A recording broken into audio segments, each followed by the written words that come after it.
Bismillahirrahmanirrahim. Assalamualaikum warahmatullahi wabarakatuh. Waalaikumsalam warahmatullahi wabarakatuh. Yang terhormat Kepala Sekolah SMP Negeri 201 Jakarta Bapak Sarmudi SPD. Yang terhormat Kasatgas SMP 201 Jakarta Ibu Ella Nurilla SPD. Yang terhormat Bapak para Ibu Wakil Kepala Sekolah SMP Negeri 201 Jakarta serta Bapak Ibu Guru semuanya yang saya hormati. Puji dan syukur kita panjatkan kehadirat Allah Subhanahu wa taala yang Maha telah memberikan kita kesehatan dan rahmat-Nya yang tiada terhingga sehingga kita dapat berkumpul di ruangan aula SMP 201 yang tercinta ini. Salawat dan salam kita haturkan kepada Nabi besar kita Nabi Muhammad SAW yang telah memberikan atau membawa kita dari zaman yang penuh dengan kebodohan hingga sampai kepada zaman yang penuh dengan ilmu pengetahuan seperti sekarang ini. Sebelumnya izinkan saya untuk mengucapkan terima kasih kepada Bapak Kepala Sekolah, kepada Ibu Kasatgas, kepada Ibu Wakil serta Bapak Ibu Guru karena sudah meluangkan waktunya untuk turut serta mendukung pelaksanaan diseminasi budaya positif yang merupakan rangkaian dari program pendidikan guru penggerak yang saya jalani.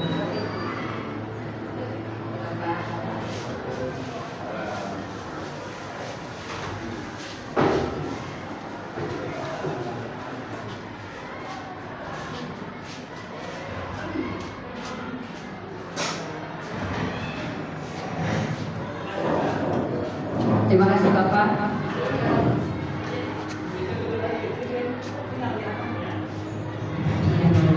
Sebelumnya izinkan saya sebelum memulai diskusi diseminasi budaya positif untuk membacakan pantun ya Bapak Ibu. Ya jangan lupa bilang cakep ya. Bunga mawar berwarna merah berduri di atas galang. Matahari bersinar cerah. Awali presentasi dengan Bismillah.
Jadi di sini arti dari diseminasi ya, kegiatannya diseminasi budaya positif ya, adalah suatu kegiatan yang ditujukan kepada kelompok target atau individu agar mereka memperoleh informasi, timbul kesadaran, menerima dan akhirnya memanfaatkan informasi tersebut. Ya. Nah di sini diseminasi budaya positif itu secara keseluruhan adalah suatu kegiatan yang ditujukan kepada kelompok target atau individu agar mereka mendapatkan informasi tentang penerapan nilai-nilai seperti rasa hormat, tanggung jawab, kerjasama, dan kejujuran, lalu timbul kesadaran menerima dan akhirnya memanfaatkan informasi tersebut. Jadi diseminasikan tadi penyebaran informasi. Nah, budaya positifnya itu nilai-nilai seperti rasa hormat, tanggung jawab, kerjasama, kejujuran, lalu timbul kesadaran menerima dan akhirnya memanfaatkan informasi tersebut. Nah, dalam diseminasi budaya yang akan saya paparkan di sini, ada 4 materi yang akan saya paparkan ke Bapak Ibu dan Kepala Sekolah. Ya. Yang pertama, materinya tentang teori motivasi, hukuman dan penghargaan restitusi. Yang kedua adalah kebutuhan dasar manusia. Yang ketiga, restitusi 5 posisi kontrol. Dan yang terakhir adalah segitiga restitusi. Ayo Bapak Ibu ya.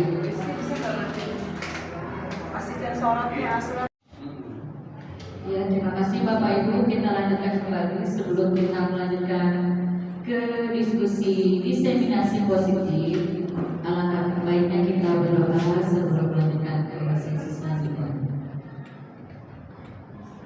Sebelum doa kita mulai. Doa kita mulai.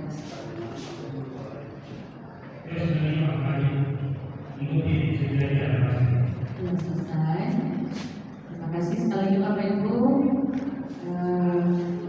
Di sini saya akan memaparkan tentang diseminasi positif, diseminasi budaya positif, ya, yang dimana arti dari diseminasi tersebut adalah suatu kegiatan yang ditujukan kepada kelompok target atau individu agar mereka memperoleh informasi, timbul kesadaran, menerima dan akhirnya memanfaatkan informasi tersebut. Nah, arti dari budaya positif itu adalah penerapan nilai-nilai seperti rasa hormat, tanggung jawab, kerjasama, dan kejujuran. Secara keseluruhan, diseminasi budaya positif adalah suatu kegiatan yang ditujukan kepada kelompok target atau individu agar mereka mendapatkan informasi tentang penerapan nilai-nilai seperti rasa hormat, tanggung jawab, kerjasama, dan kejujuran, lalu timbul kesadaran menerima dan akhirnya memanfaatkan informasi tersebut. Tujuannya dan kita melaksanakan diseminasi budaya positif adalah bisa menciptakan lingkungan di mana setiap individu merasa diterima, didukung, dan dihargai. Nah, materi yang akan saya paparkan kepada rekan-rekan semuanya itu ada 4. Yang pertama adalah teori motivasi, hukuman, dan penghargaan restitusi. Yang kedua adalah kebutuhan dasar manusia. Yang ketiga, restitusi 5 posisi kontrol. Dan yang terakhir adalah segitiga restitusi. Yang pertama yang akan kita bahas mengenai teori motivasi, hukuman, dan penghargaan restitusi. Nah, di sini ada pertanyaan pemantik ya Bapak Ibu ya. Ada pertanyaan pemantik, nanti tolong dijawab setuju atau tidak setuju. Yang pertama, apakah hukuman dapat mendisiplinkan anak? Setuju atau tidak Bapak Ibu? Setuju. Nah, yang kedua, pemberian hukuman dengan hal positif seperti membaca atau membersihkan halaman sekolah dapat meningkatkan disiplin anak. Gimana setuju? Ada yang tidak setuju? Gimana, setuju semua? Setuju semua. Yang ketiga, memberikan penghargaan dapat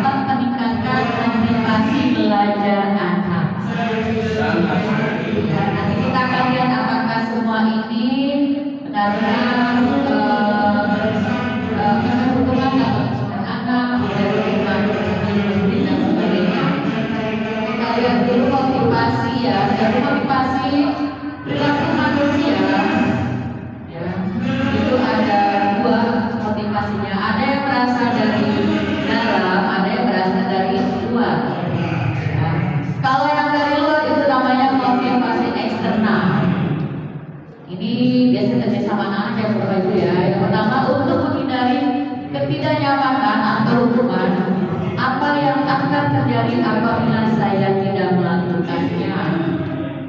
Dan yang kedua, untuk mendapatkan imbalan dari orang lain atau institusi, apa yang akan saya dapatkan apabila saya melakukannya. Dan itu motivasi dari luar ini ya, namanya eksternal. Yang kedua, motivasi internal. Itu biasanya dari dalam, makanya sini ada tujuan positifnya. Biasanya dari internal itu untuk menghargai dirinya sendiri. Saya akan menjadi orang yang seperti apa bila saya melakukannya. Ini biasanya anak bisa timbul rasa kesadaran karena itu dari rasa dari dalam dirinya sendiri. Nah, yang selanjutnya di sini ada pertanyaan, ya. Di sini yang sebelah kanan saya itu adalah tindakan guru, yang sebelah kiri saya itu adalah hukuman atau konsekuensi. Ya, nanti mohon Bapak Ibu silakan menjawab apakah yang pertama sampai terakhir apakah masuk hukuman atau konsekuensi. Yang pertama, mencatat 100 kali di dalam kalimat saya tidak akan terlambat lagi karena terlambat ke sekolah. Itu kira-kira masuk hukuman atau konsekuensi Bapak Ibu? Hukuman. Ada jawab konsekuensi? Konsekuensi ya. Oke. Yang kedua, tadi memiliki 18 set 2 kali karena terlambat hadir di sekolah. Termasuk hukuman atau konsekuensi? Coba yang jawab hukuman yang berapa? Hukuman. Oke, apa semuanya jawab hukuman. Terima kasih. Yang ketiga, murid diminta push up 15 kali karena tidak menggunakan masker ke sekolah. Itu termasuk hukuman atau konsekuensi? Hukuman ya. Yang keempat, menggantikan kertas tugas teman yang telah dicoret-coret. Konsekuensi. Yang kelima, membersihkan tumpahan air di meja tulis karena tersenggol pada saat belajar. Konsekuensi. Yang kelima, murid disuruh untuk mengenakan sepatu seharian di sekolah karena tidak mengenakan sepatu hitam. Bagaimana konsekuensi? Konsekuensi. Ya, lalu yang terakhir, lari mengelilingi lapangan basket 2 kali karena terlambat 10 menit untuk pelajaran PJOK. Hukuman. Kita lihat jawabannya ya Bapak Ibu ya. Ya. Nah, tadi benar ya, yang pertama itu adalah hukuman. Ya, yang kedua juga hukuman. Ketiga hukuman, yang keempat konsekuensi, yang kelima konsekuensi, yang keenam hukuman, dan yang terakhir adalah konsekuensi. Nah, nanti kita akan tahu perbedaannya apa itu konsekuensi dan apa itu hukuman. Oke, di sini ada apa dihukum oleh penghargaan yang macam-macam hukuman ya. Ada yang dihukum oleh penghargaan. Ada nggak Bapak Ibu?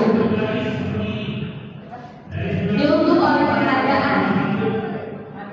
Di sini bahwa penghargaan sama dengan hukuman dalam arti meminta atau menunjuk seorang melakukan sesuatu untuk memenuhi suatu tujuan tertentu dari orang yang minta atau menunjuk dorongan misalnya, dan akan mendapatkan ketergantungannya. Ya, biasanya pengaruhnya bisa berjangka pendek dan jangka panjang. Lalu penghargaan umum, penghargaan penempatan, penghargaan kurang efektif, penghargaan perusahaan hubungan macam-macam seperti itu ya. Penghargaan bisa meningkatkan kualitas, penghargaan mematikan kreativitas, dan penghargaan mengurangi motivasi intrinsik. Nah, yang pertama itu pengaruh jangka pendek dan jangka panjang dari suatu hukuman. Penghargaan efektif jika kita menginginkan seorang melakukan sesuatu yang kita inginkan dalam jangka waktu pendek. Lalu jika kita menggunakan penghargaan lagi dan lagi, maka orang tersebut akan bergantung pada penghargaan yang diberikan serta dalam motivasi dan jalan. Ya. Lalu jika kita mendapatkan penghargaan untuk melakukan sesuatu yang baik, maka selain kita senantiasa berharap mendapatkan penghargaan tersebut lagi, kita tidak menyadari tindakan baik yang kita lakukan. Jadi ternyata penghargaan itu tidak boleh dilakukan ya Bapak Ibu ya, karena anak tersebut akan tidak ada kesadarannya. Jadi seperti pamrih ya, dalam pasal itu dapatkan imbalan ya Bapak Ibu. Yang kedua, penghargaan tidak efektif. Ya, penghargaan tidak efektif itu suatu penghargaan adalah suatu benda atau peristiwa diinginkan yang dibuat dengan syarat hanya jika Anda melakukan hal ini maka Anda akan mendapatkan penghargaan yang diinginkan. Lalu jika saya mengharapkan suatu penghargaan dan tidak mendapatkannya, maka saya akan kecewa dan berkecil hati serta kemungkinan yang kali saya tidak akan berusaha sekeras sebelumnya. Lalu jika kita berikan seorang suatu penghargaan untuk melakukan sesuatu, maka kita harus terus-menerus berikan penghargaan itu jika kita ingin orang tersebut meneruskan perilaku yang kita inginkan.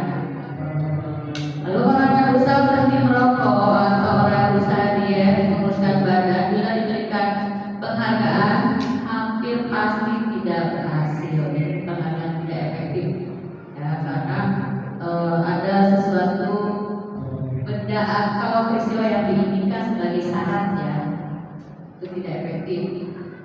Lalu ada yang ketiga, jadi penghargaannya adalah penghargaan merusak hubungan ya. Ketika sering diberi penghargaan atau dipuji di depan orang banyak, maka yang lain akan merasa iri dan sebagian dari mereka akan tidak menyukai orang yang diberikan penghargaan tersebut. Lalu jika seorang guru sering memberikan penghargaan kepada murid-muridnya, besar kemungkinan murid-muridnya termotivasi hanya untuk menyenangkan gurunya. Mereka tidak akan bersikap jujur kepada guru tersebut. Lalu ada penghargaan menciptakan persaingan di dalam kelas dan persaingan menciptakan kecemasan. Mereka yang percaya bahwa mereka tidak memiliki kesempatan untuk mendapatkan penghargaan akan berhenti mencoba. Jadi ini penghargaan yang merusak hubungan. Misalnya seperti apa Bapak Ibu? Penghargaan merusak hubungan. Coba contohnya gimana? Kalau kita di kelas gimana Bapak Ibu? Kalau kita di kelas penghargaan itu bisa merusak hubungan. Antar teman dari saling apa ya? Ya, ibu memuji saya.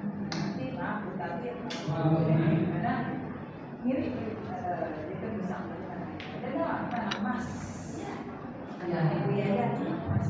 Misalnya Ibu Wajane sebagai murid ya, Ibu Tanti sebagai murid juga. Ibu perhatian ke saya. Nah, buat tadi kan ketika bapak sana anak emas kan Ibu Yaya. Ya, ya biasa seperti itu ya. Jadi merusak hubungan antar teman, bisa juga merusak hubungan. Iya betul. Jadi bisa juga merusak hubungan dengan guru tersebut ya Bapak Ibu ya. Yang tadinya dia selalu memberikan pujian atau reward, terus tahu-tahu besoknya atau di pertemuan selanjutnya anak tersebut tidak mendapatkan hadiah dari gurunya. Anak tersebut gimana melakukan gurunya? Biasanya akan kecewa. Kok ibu itu sih? Mari saya dapat hadiah bu. Sekarang dapat hadiah lagi. Yang tadinya anak itu senang dengan guru tersebut karena tidak diberikan hadiah, maka bisa merusak hubungan baik dengan guru tersebut. Ya, jadi penghargaan itu atau sesuatu yang diberikan ke anak itu sebaiknya dihindarkan ya Bapak Ibu ya, karena tadi bisa merusak hubungan, bisa merusak kualitas dan sebagainya. Nah ini penghargaan berikan kualitas ya. Jadi pengamatan dilakukan pada kelompok mahasiswi atau mahasiswa yang sedang kerja praktik di sebuah surat kabar universitas. Saat itu mereka sedang belajar menuliskan sebuah artikel tentang sebuah judul berita utama. Seiring waktu mahasiswa tersebut semakin mampu bekerja dengan cepat. Kemudian ada beberapa mahasiswa atau mahasiswa dibayar untuk setiap judul berita utama yang mereka mampu hasilkan. Dan setelah berapa lama mahasiswa yang dibayar ini hasil kinerjanya berhenti berkembang. Mereka yang tidak menerima bayar terus berupaya mengasah diri menjadi lebih baik. Ya, yang tadinya dia berkualitas bagus ya, menjadi menurunkan kualitasnya ya seperti itu.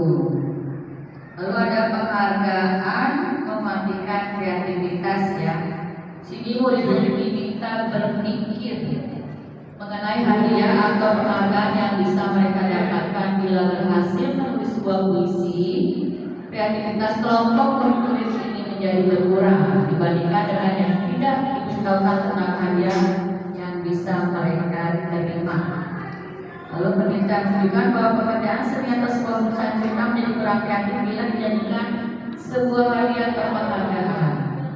Dalam tugas-tugas memecahkan masalah, para murid memakan waktu lebih lama dan memberikan jalan keluar kurang kreatif saat mereka dijadikan suatu penghargaan, ya. Jadi ini juga bisa memberikan atau mematikan kreativitas, ya, karena selalu mereka meminta imbalan. Ya, penghargaan tapi menghukum.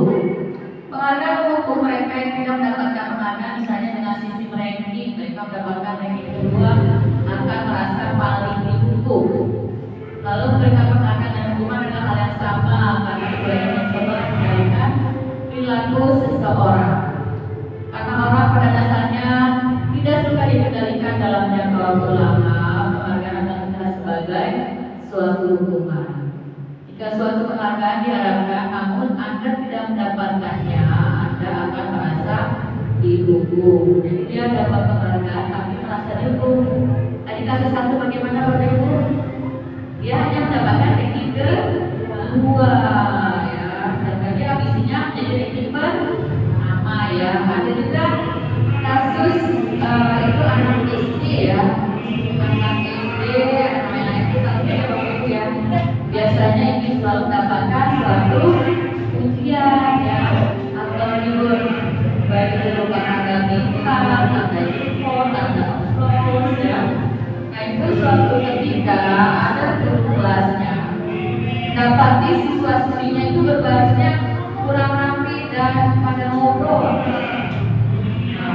Guru kelas tersebut mensiasati gimana caranya agar anak tersebut bisa berbaris rapi dan cepat, ya. Dan dia itu harus diatur terus oleh guru kelasnya. Hanya guru kelasnya punya inisiatif. Ya, jika berbaris cepat dan rapi akan diberikan angka bintang oleh guru kelas tersebut. Nah akhirnya suasana berubah, yang tadinya mereka kasih ngobrol, ya, terus juga pada bercanda main SD, ya Bapak Ibu, ya. Hanya setelah diberikan motivasi tersebut mereka jadi tertib. Nah, suatu ketika guru tersebut tidak masuk, digantikan oleh guru yang lain, ya, guru yang lain. Nah, guru yang lain yang menggantikan tidak tahu, oh ini anak di kelas tersebut ramah sekali cara apa namanya berbarisnya. Ya, karena sekali belum pada ngobrol tidak serius. Nah, pada saat itu berbaris, ya, terus kami anak tersebut meminta reward kepada gurunya. Kok saya tidak diberikan bintang, Bu? Kemarin saya diberikan bintang kalau kita berbaris rapi. Oh begitu. Ya, jadi itu termasuk salah satu contoh penghargaan mendukung, ya. Gitu. Oke. Nah, ini motivasi dalam diri sendiri berintisip. Saat seorang anak belajar untuk pertama kali menggabungkan huruf-huruf dan kata-kata serta menyadari bahwa ia dapat membaca timbul pijar di matanya dan sebuah senyuman di wajahnya. Anak tersebut merasa begitu gembira bahwa ia telah mempelajari dan menguasai suatu keterampilan baru. Sadar akan kemampuannya bahwa dia sudah dapat membaca, sesungguhnya sudah merupakan sebuah penghargaan. Nah, jika kita berikan penghargaan kepada seorang anak pada saat dia sedang merasa bangga dengan pencapaian sendiri, maka kita akan mengambil kegembiraan yang saat itu sedang dirasakan secara alamiah, yaitu motivasi dalam diri sendiri. Ya, jadi kita tidak tahu, ya Bapak Ibu, ya. Jadi penghargaan itu sebaiknya kita berikan atau tidak kepada anak-anak kita? Gimana? Kan tadi macam-macam penghargaan, ya. Ada penghargaan hukum, ada mematikan kreativitas, penghargaan mematikan kualitas. Nah, berarti sebenarnya penghargaan itu ya, karena kalau kita terus-menerus kemana itu kita berikan suatu ada imbalannya dan sebagainya, anak itu tidurnya jadi gimana Bapak Ibu?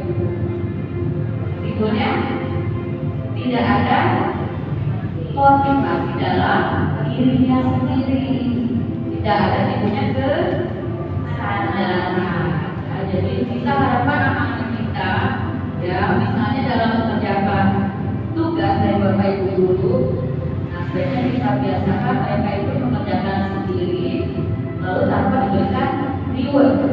Ya, cukup kita berikan nilai, lalu kita punya secukupnya saja. Jadi mereka kan merasa kalau lebih atau motivasi lagi ya. Nah selesainya ada ya Bapak Ibu ya. Lalu materi selanjutnya adalah restitusi ya. Jadi restitusi itu merupakan proses meningkatkan kondisi bagi murid untuk memperbaiki kesalahan mereka, sehingga mereka bisa kembali pada kelompok mereka dengan karakter yang lebih kuat. Ya.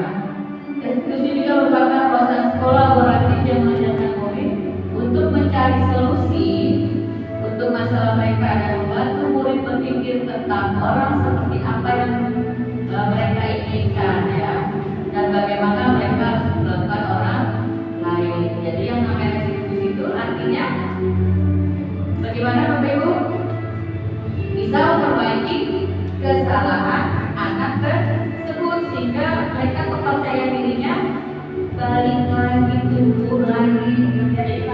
Iya, jadi misalnya kalau ada anak yang berbuat kesalahan, sebaiknya kita tidak langsung sebagai penghukum, ya. Jadi anak tersebut nantinya tidak akan percaya diri. Ya, ini ada identitas gagal hubungan, konsekuensi dan restitusi. Jadi hukuman itu tadi ya, ada hukuman dan konsekuensi ya. Itu sesuatu yang menyakitkan harus terjadi, dia harus lagi-lagi di lapangan. Apa yang akan terjadi dengan anak tersebut? Bukan sini, sesuatu yang menyakitkan ya. Artinya gimana Bapak Ibu? Ya bisa jadi dendam anak tersebut dengan siapa? Dengan gurunya ya, karena itu berjangka panjang ya tampaknya. Terus tidak nyaman. Jadi di dalam itu ada suatu pengakuan ya, pengakuan atas prestasi murid kita, yaitu kekuasaan. Jadi mereka bisa bersaing dalam hal ini, kompetennya merasa diakui ya Bapak Ibu ya. Nah, contoh kasus, Ibu Angga guru wali kelas 2A di SD Pelita Hati sedang bingung menghadapi ulas salah satu murid di kelasnya yaitu Doni. Beberapa anak di kelas 2A datang padanya dan mengeluhkan Doni yang seringkali meminta bekal makan siang dengan paksa. Jika Anda menghadapi situasi seperti Ibu Angga, apa yang akan Anda lakukan? Menurut Anda kira-kira apa alasan Doni melakukan hal itu? Kita lihat ya. Sini. Yang pertama jawabannya adalah karena lapar ya. Tadi Doni kan minta makanan kepada temannya ya. Terus dia senang menjadi perhatian orang lain ya. Terus merasa bosan dengan makan bekal makanan yang dibawa dari rumah ya, ibunya selalu bawakan bekal yang sama, makanya dia ingin mencoba meminta makanan dari temannya. Ada juga alasannya dia iseng aja dan ingin menikmati ekspresi wajah teman-teman yang kesal karena diambil makanannya ya. Terus dia ekspresi teman-temannya ini lucu. Padahal sebelah kan itu temannya ya, celamitan ya, sidang itu celamitan. Terus dia merasa hebat karena temannya jadi takut dengan dia ya, yang harus selalu menuruti keinginannya ya. Kasus yang pertama. Selanjutnya ada restitusi 5 posisi kontrol ya Bapak Ibu. Nah ini posisi kontrol kita sebagai seorang pendidik. Yang pertama ada posisinya sebagai penghukum, ada ada pembuat rasa bersalah, ada sebagai teman, ada yang sebagai pemantau, ada sebagai seorang manajer. Nanti kita sebenarnya ada di posisi mana, kita akan bahas satu persatu. Yang pertama posisi sebagai penghukum. Nah biasanya orangnya itu ciri-cirinya menghardik, nunjuk-nunjuk, ya, lalu berkaca pinggang dan menentang. Terus juga memberikan hukuman verbal atau fisik. Kira-kira di sini ada nggak Bapak Ibu ciri-ciri seperti itu dengan rekan-rekan kita? Ya. Jadi ini posisi guru sebagai penghukumnya Bapak Ibu ya. Mudah-mudahan tidak ada ya Bapak Ibu ya. Di SMP 201 gurunya kalau bisa sebagai manajer SDM-nya, ya, masa lebih dekat dengan Bapak Ibu. Lalu ada dampak posisinya, ya, dampak posisi penghukum. Murid jadi dendam dengan gurunya, ya, sampai dia keluar sekolah, alumni itu biasanya dendam, ya, tidak melukai. Terus guru mata gurunya juga menyukai, masa pelajaran juga tidak disukai. Biasanya dampaknya bagaimana Bapak Ibu? Kalau kita sebagai posisi penghukum, nah ini kan ada murid menjadi dendam. Nah, ya kata Bapak ya. Biasanya kalau guru tersebut tidak masuk, anak-anak merasa senang, ya, merasa happy, sampai bilang alhamdulillah gurunya tidak masuk. Apalagi dampak lainnya Bapak Ibu? Betul ya, kata Ibu Ella. Biasanya anak itu malas untuk ke sekolah. Biasanya bolos tuh, pengalaman pribadi ya Bu Ella. Apalagi biasanya dampaknya? Selain bolos gimana? Nah, iya nggak suka pasti ya. Kalau udah guru, betul banget tuh guru itu. Ya, biasanya kalau tugas signifikan bagaimana? Dikerjakan atau tidak? Pasti tidak dikerjakan karena gurunya galak, ya. Tapi besoknya dia nggak masuk, tapi dia capek sama guru tersebut, sengaja masuk dan sengaja tidak mengerjakan tugas, ya. Dia pengen ngetes biasanya tidak masuk. Nah, gimana? Masa saya dihukum terus? Biasanya juga pengen ngetes, pengen dites, ya, kesabarannya bagaimana? Jadi semoga di SMP kita ini tidak ada posisi pendidik sebagai hukum, ya. Amin. Yang kedua, itu posisi pembuat rasa bersalah, ya. Ciri-cirinya suara cenderung lembut, tentunya ya, tenang, namun kata-katanya menyalahkan murid. Ya. Lalu guru akan menyatakan hal-hal yang merasa kesalahan ada pada murid dengan membuat guru menderita. Lalu dampak positifnya, murid menjadi merasa rendah diri karena murid tersebut sudah membuat gurunya merasa bersalah, ya. Murid akan merasa bersalah dari apa yang dia perbuat, terus bersalah telah mengecewakan gurunya. Murid akan merasa menjadi orang yang gagal dan tidak sanggup membahagiakan orang lain. Lalu murid menjadi tertekan, ya, tiba-tiba meletus amarahnya dan bisa menyakiti dirinya sendiri atau orang lain karena merasa guru yang mungkin disenanginya tahu-tahu bersedih, ya, merasa bersalah. Kamu gimana sih? Gara-gara kamu ibu dimarahin sama kepala sekolah, ya, atau gara-gara kamu nih, ya, ibu jadi hubungan ibu dengan suatu promosi yang berpihak, menjadi marah dan membuat merasa berbuat salah. Murid dibuat tidak nyaman, yaitu dengan harus meninggal kelas karena waktu jam istirahat dan mengerjakan tugas.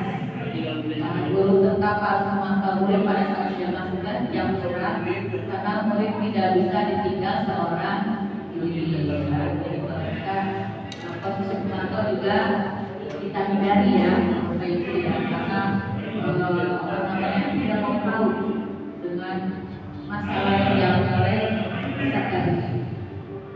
Zakari adalah posisi manajer. Nah, ciri-cirinya posisi manajer itu apa? Posisi di mana guru berbuat sesuatu bersama dengan murid, mempersilahkan murid mempertanggungjawabkan perilakunya, mendukung murid agar dapat menemukan solusi atas permasalahan. Lalu dampak posisi manajer, nah itu bagusnya Bapak Ibu, murid bisa mandiri, murid percaya diri dan dapat memecahkan masalahnya sendiri.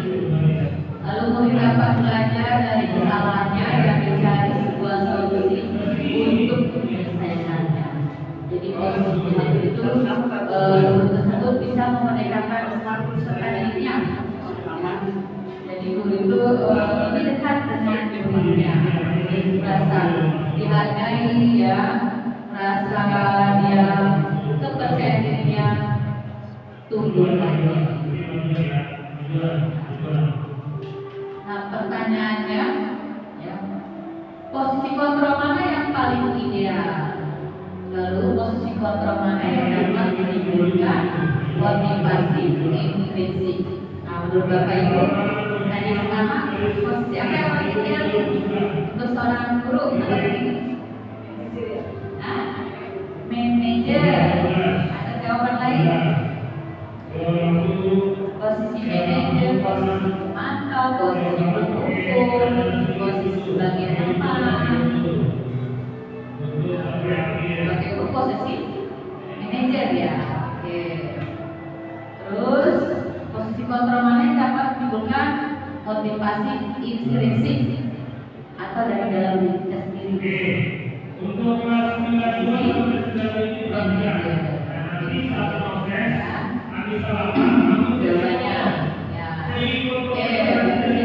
Jadi posisi yang paling cocok untuk jawab pertanyaan pertama adalah posisi manajer. Kita posisi paling ideal ya, yang sebaiknya dimiliki oleh seorang guru.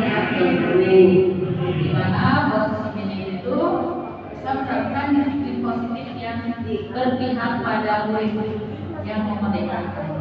Jadi benar kita itu bisa menjadi seorang yang benar ya, buat anak didik kita, anak didik kita itu selalu takut dengan gurunya, tapi tentunya pada dirinya tidak ada. Selanjutnya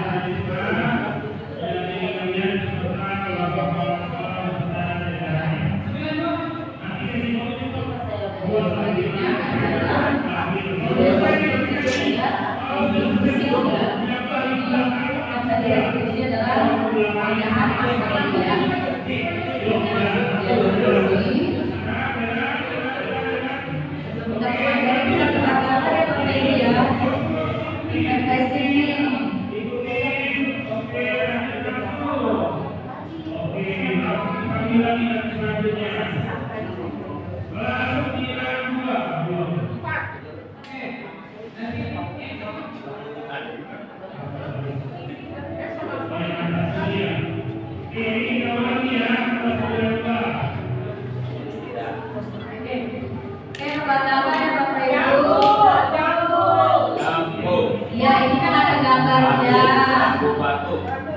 Terus ada bu, ada gambar batu. Berarti jawabannya batu. Kita lihat betulnya jawaban Ibu Ella. Iya betul, jamu batu yang pertama.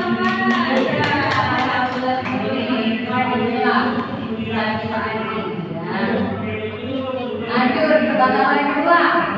Ada gambar jam. Ya, terus ada nama. Ada apa? Jawaban apa? Oke, kita lihat. Iya, benar.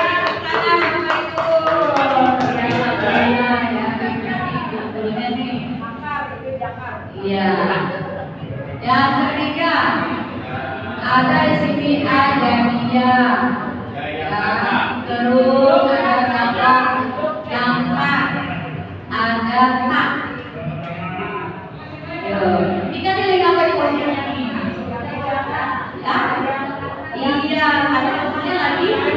yoga ya, lagi yoga, melakukan yoga. Jadi yoga ya, kalian mencoba. Iya, Yogyakarta melakukan yoga ya, terus ya Jakarta, terus nah, jadi Yogyakarta. Itu kan Bapak Ibu, lanjut ya. Bapak selanjutnya ada gambarkan, terus ada sini ininya gambar apa nih Bapak Ibu? Iya tuh, jadinya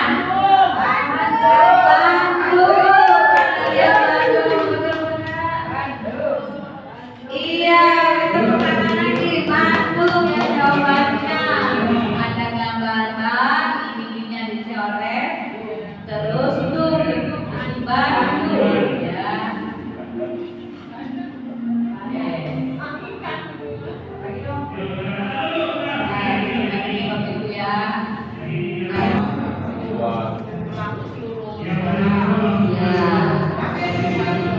Oke, jadi namanya peraturan sekolah, peraturan yang dibuat oleh sekolah tersebut untuk dipatuhi oleh seluruh warga sekolah. Tapi kalau namanya keyakinan atau kesepakatan kelas itu dibuat oleh kelas tersebut dengan warga atau siswanya yang ada di kelas tersebut, ya dengan wali kelasnya atau dengan guru kelasnya. Ya, Bapak Ibu yang mengajar bukan wali kelasnya juga boleh membuat kesepakatan kelas. Misalnya dia tidak pelajaran PR, nanti apa presentasinya ya seperti itu. Di sini kita menanyakannya kira-kira kelas apa yang sudah kita sepakati. Ya, kamu ingin menjadi orang yang seperti apa? Jadi mulai sekarang kita udah tahu ya Bapak Ibu ya. Kita jangan posisinya menghubung, memantau. Nah, yang paling soal posisi manajer. Lalu jangan mencari masalah dengan singkat-singkat restitusi. Jangan masuk akal untuk dimarahi, dikasih hukuman, suruh lari 10 kali keteran lapangan. Tapi kita ada posisi manajer yang mana nanti bisa dekat dengan kita ya. Langsung dia bisa jujur. Kita sudah melakukan sehingga restitusi ini.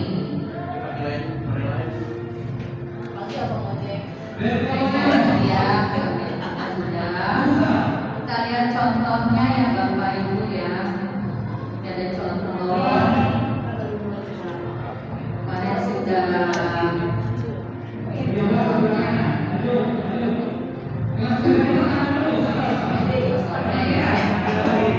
kasus pertama, misalnya ketika jam istirahat, Isa dan Siti asik bermain di kelas.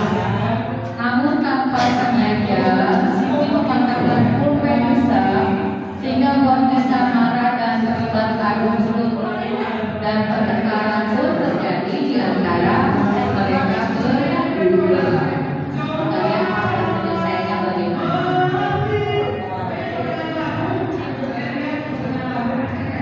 Anggapan pulpen.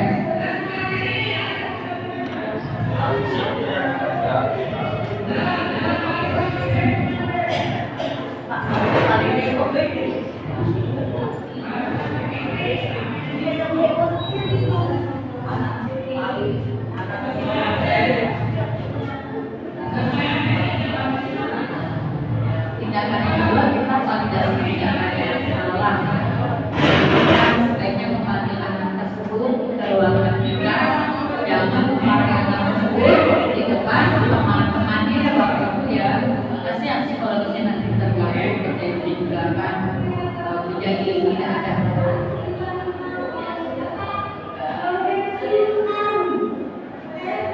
Dan yang terakhir adalah menanyakan keyakinannya.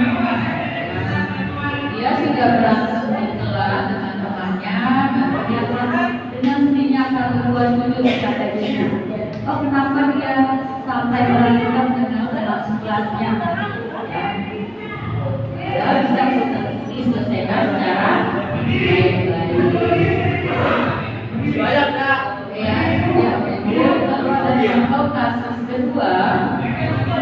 Mario dan Andi merupakan murid kelas 8 di SMP Tunas. Pada jam istirahat makan siang, saat semua anak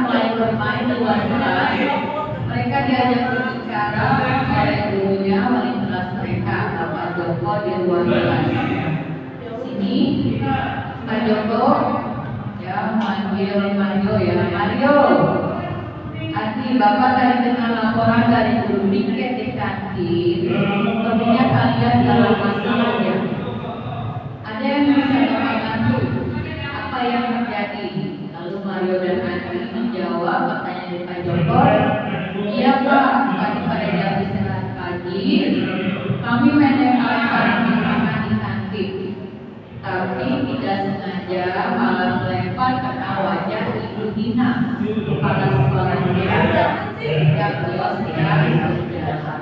Pak Joko berkata, kalian melempar makanan di kantin kena wajah Ibu Dina ketika beliau sedang lewat. Lalu menjawab kenapa? Wajah tidak. Lalu Pak Joko bertanya lagi, Adi ada informasi yang kamu mau tambahkan?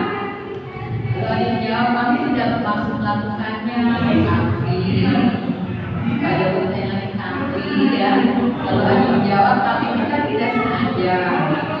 Terus Pak Joko bertanya lagi, apakah kalian tahu kalau kalian berada dalam masalah sekarang? Terus Mario dan Adi menjawab, ya Pak. Baiklah, Bapak di sini bukan untuk mencari siapa yang salah. Bapak di sini untuk mencari penyelesaian sama-sama, berpikir bersama-sama tentang apa yang bisa kita lakukan untuk memperbaiki situasi ini. Kalian pasti nonton itu ada alasannya ya. Pasti seru. Bermain oleh para makanan begitu. Enak ya. Jangan lagi siapa yang lewat dengan kepala sekolah di sini.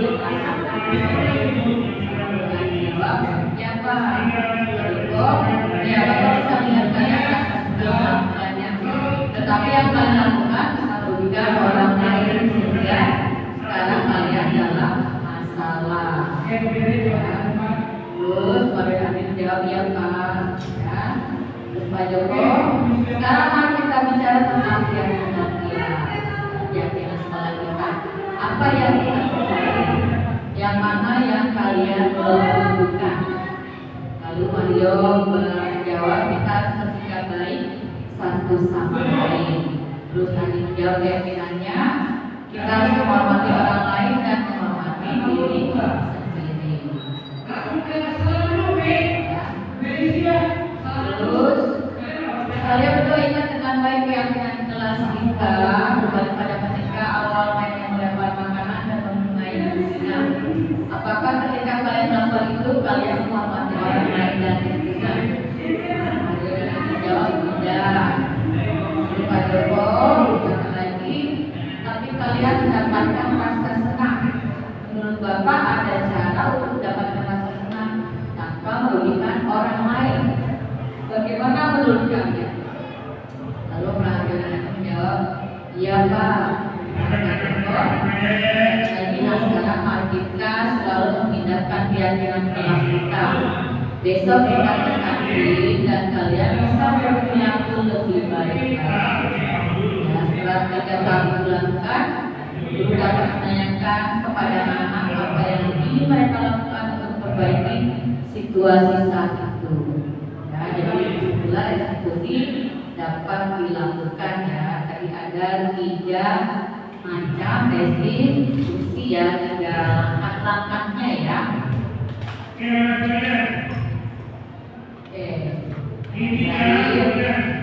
Bagaimana perasaan Bapak dan Ibu setelah mengetahui penerapan segitiga restitusi?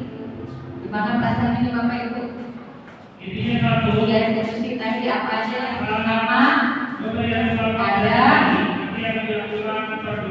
menstabilkan identitas, yang kedua validasi ya, yang ketiga menanyakan keyakinan ya. Jadi rasanya sudah tahu cara memecahkan suatu masalah terhadap anak didik kita ya Bapak Ibu ya.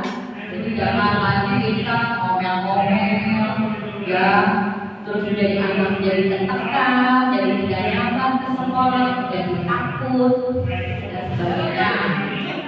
Terus yang kedua, apakah Bapak Ibu akan menerapkan langkah-langkah seperti itu? Teman ya, karena mereka masih di bawah umur ya, masih perlu ekstra sabar dan kasih sayang yang untuk dasar manusianya. Ya, kalau misalnya tingkat pendidikannya SMP, yang tingkatnya SMP ada SMA. Berarti beda lagi posisi kontrol sama gurunya ya, bukan lagi sebagai seorang teman, tapi sebagai manajer ya. Alhamdulillah. Berarti teman-teman saya, Bapak Ibu di sini, ya benar-benar sudah memahami materi yang saya sampaikan ya. Itu aja.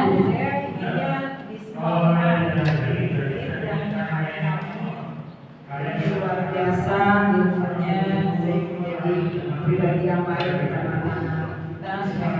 Jangan pun mereka terkapar kita pribadi yang baik. Jadi kapan-kapan dia bisa mengakomodir lagi semua teman-teman kita agar menjadi pendidik yang baik kepada anak-anak. Terima kasih ilmunya. Terima kasih banyak atas ucapannya ya. Oke ya. Kedepannya benar-benar kita ekstra sabar ya Bapak Ibu ya, ekstra sabar benar-benar menjadi seorang pendengar yang baik buat kesukaan diri kita. Jangan kita disibukkan dengan kegiatan kita sendiri. Tapi jawabannya tetap kita harus profesional ya Bapak Ibu ya. Benar-benar kita harus memberi kebutuhan dasar murid kita, pertama kasih sayang, merasa dibutuhkan, merasa didengar. Iya, ya begitu.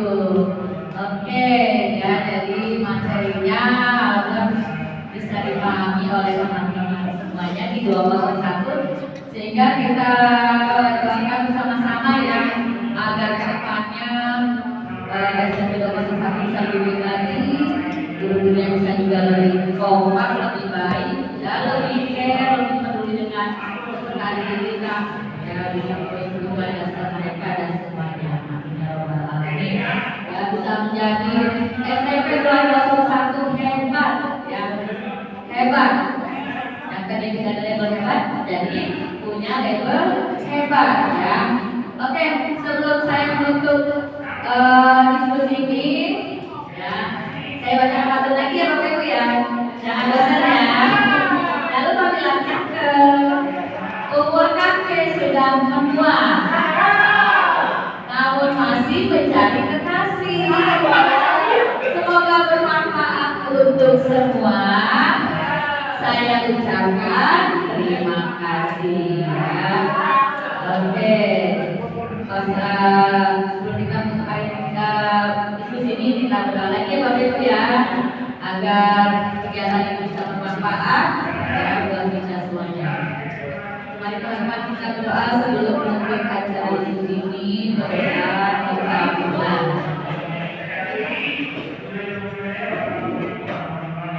Ya selesai.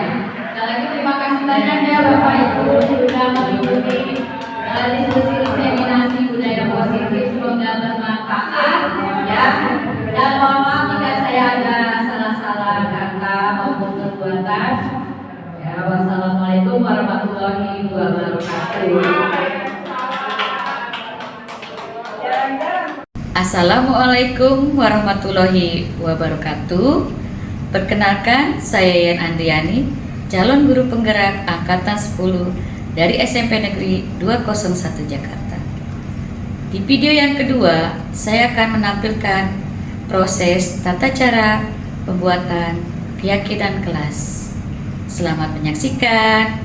Terima kasih. Wassalamualaikum warahmatullahi wabarakatuh.